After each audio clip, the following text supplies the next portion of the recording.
অনেকেই আমার সাথে দেখা করতে আসে যে বিলাল ভাইয়ের একটা ডায়লগ দিবে, আমি দাঁড়ায় থাকবো, ভিউ হবে। অথবা আমি একটা ডায়লগ দিব, বিলাল ভাই থাকবে, ভিউ হবে। তো এই ধরনের ভিউ যারা নিতে চাও, আমি একটু বিষয়টি ক্লিয়ার করে বলি, ভুল বুঝো না। এটার জন্য আমি রেডি থাকি না, এবং রেডি থাকলে সমস্যাটা কি হয়, কারণ এই ভিডিওটার ভিউ হলে দেন আরো 10 জন আসবে, আরো 20 জন আসবে।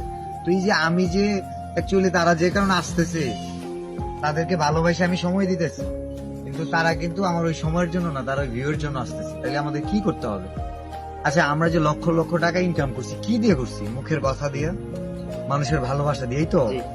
তো ভালোবাসাকে যত্নে রাখতে হয়, এটা কি ব্যবহার করতে হয় না, এটা খারাপ ভাবে ব্যবহার করতে নাই।